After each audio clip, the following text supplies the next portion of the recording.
Hi, got another devotional I want to share with you in a series published in newspapers and church bulletins and other venues around the world.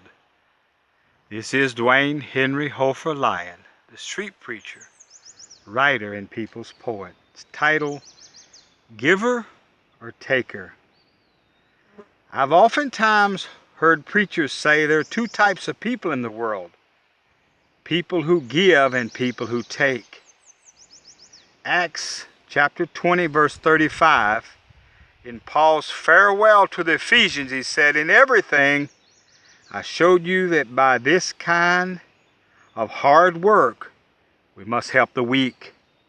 Remembering the words of Jesus himself, it's more blessed to give than receive.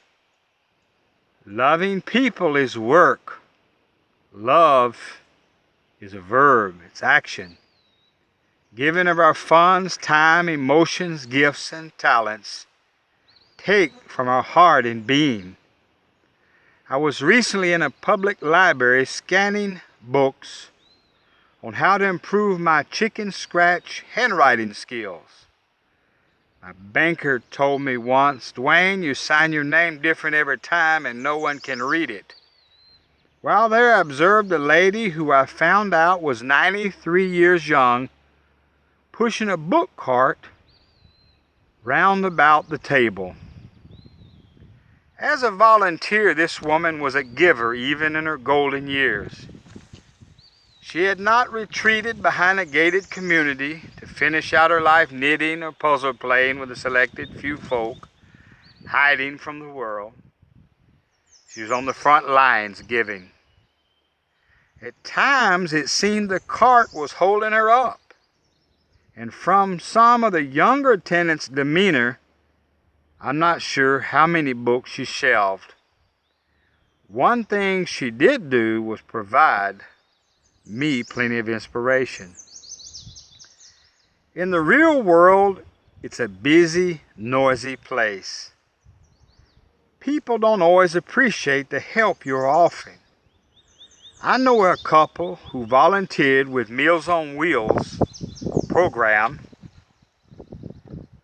that quit because some of the folk they delivered to grumbled about the food that was served, or that the beans were cold, or they were running late.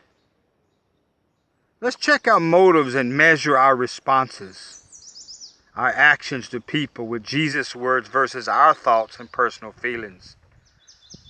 Jesus left a gated community to reach us. Giving is gaining.